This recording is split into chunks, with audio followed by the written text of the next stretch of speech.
Welcome back to the channel, everyone.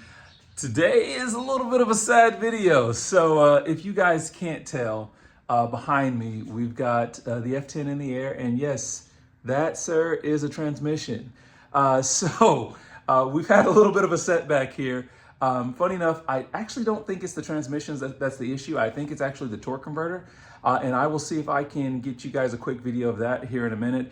But yes, we've had failure. The car was sitting in the garage. Well, actually had an issue with it when I was driving it. Got it back to the house, was able to baby it, get it back to the house. Once I got it parked in the garage, it would not go anywhere. Couldn't go forward, couldn't go reverse, nothing whatsoever. So I had to get underneath there, pull the transmission, and this is where we're at. So what are we gonna do, guys? We're gonna build it back stronger. I actually have a new transmission that is already on the way, transmission with torque converter. Again, I think this issue is actually just the torque converter, but my car has 168,000 miles.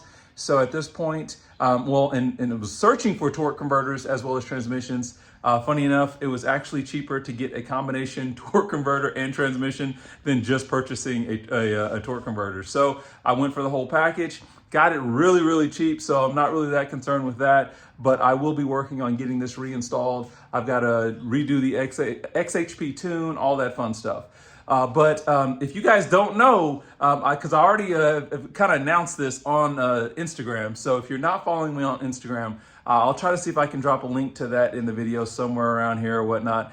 Follow me on Instagram, guys, because not only do I try to give you guys updates on the car on IG, but I also usually will post any of the parts that I have for sale. So sometimes I have guys messaging me on YouTube in the comments saying, hey, do you have any more 6WBs for sale? Do you have any steering wheels, airbags? Usually I will post that on IG. So it's another good thing if you want to follow me on IG, and then you'll see those things first. But let me turn the camera around. I will show you guys the torque converter issue I was talking about, as well as just give you guys a quick rundown on how I actually pulled this transmission. I've already had some comments on IG asking about that. Believe me, guys, I'm not an expert when it comes to transmissions. This is really one of the first times I've actually messed with an automatic transmission. If you look back in my previous videos, I used to have a LS1 swapped 240SX, and on that one, I actually did an automatic to T56 6-speed, manual, automatic to manual conversion. So that was a little bit easier for me because I'm used to working with manuals, but this is the first time I've worked with an automatic. So let me turn the camera around and I'll show you guys what I'm working with. Okay, of course, this is our ZF 8 HP 45 transmission. This one has 168,000 miles. Again, I don't feel like the transmission was the major issue here. However, in the past, you guys have seen where I did the mechatronics on it, things of that nature. Before I did mechatronics, I was actually getting a little bit of slippage. It was better when I actually did the mechatronics, but again, with the mileage, I think it's just gonna be better for me to have a newer transmission. The new one that I have only there's delivery, okay. The new one that's on its way only has about 59,000 miles on it, so that should be a lot better. But let me see if I can get this torque converter out and we'll show you kind of what it's doing. Okay, torque converter is out, and so you guys can hear this or not. We have quite a bit of movement here in this torque converter. From what I can see, it's just no longer engaging the transmission. So it's one of those things, even just sitting the car at idle, I'm actually getting a shudder, which in my mind is actually the imbalance on this torque converter. So yeah, we're swapping her out. So that is my idea, okay, guys? Now, I'm not gonna lie, I'm not a transmission specialist. I'm not a torque converter specialist.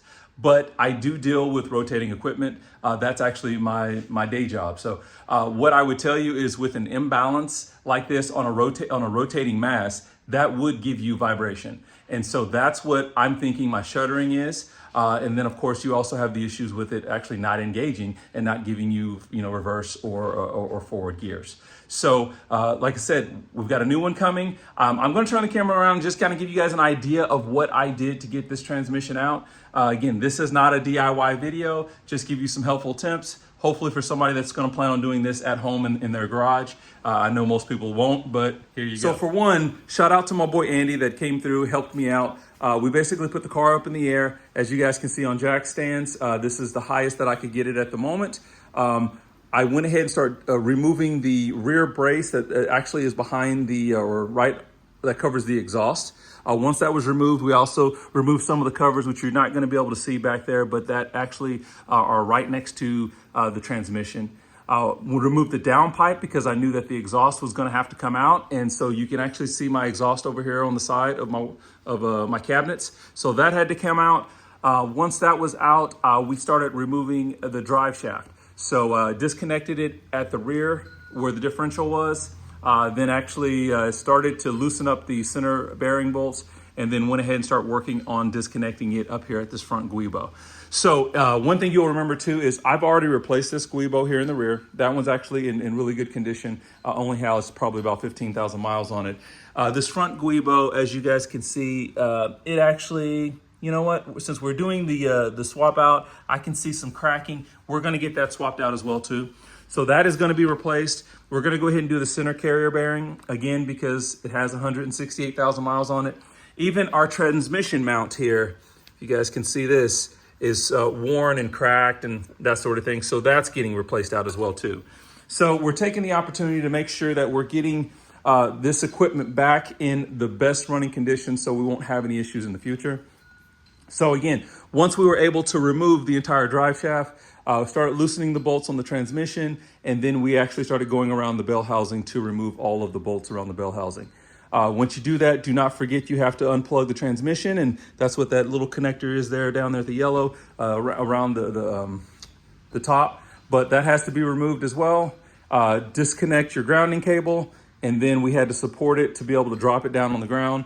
Once I got the transmission down on the ground, we actually had to use my jack to lift the front of the car up as high as we could, just so that we could pull the transmission out.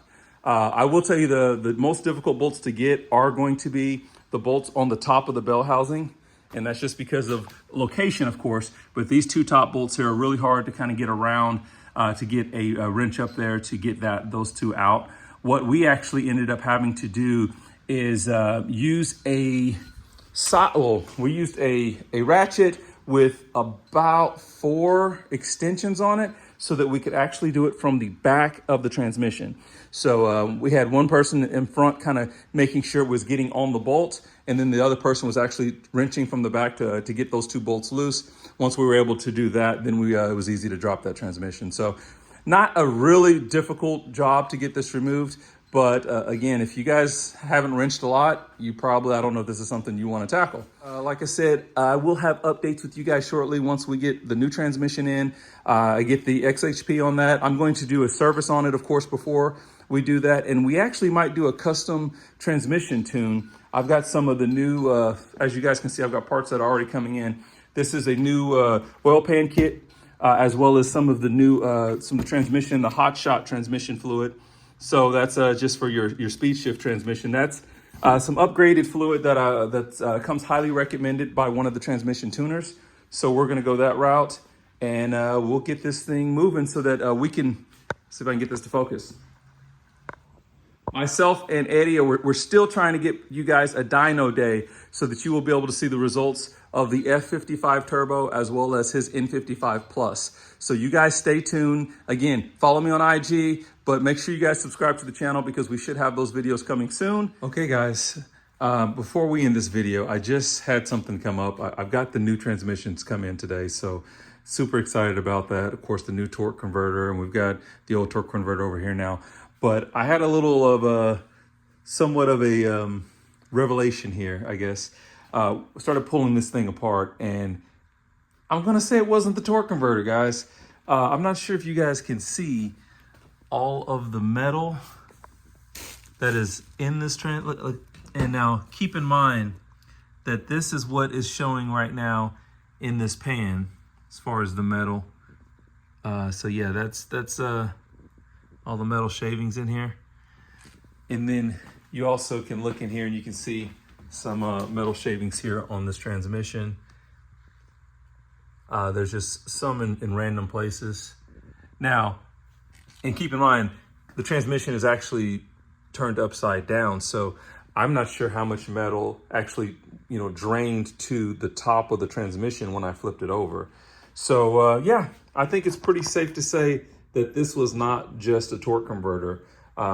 This transmission is gone. Okay guys, so it's late. I'm gonna go ahead and end this video here. I don't know what to tell you. I don't know if 168,000 miles on this transmission did it, the increased horsepower, or even doing service on this transmission too late in the life of the transmission. I don't know what caused it, but I can tell you from the metal that I'm showing in that pan that this is not just a torque converter issue. So you guys be safe. We'll catch you guys in the next video.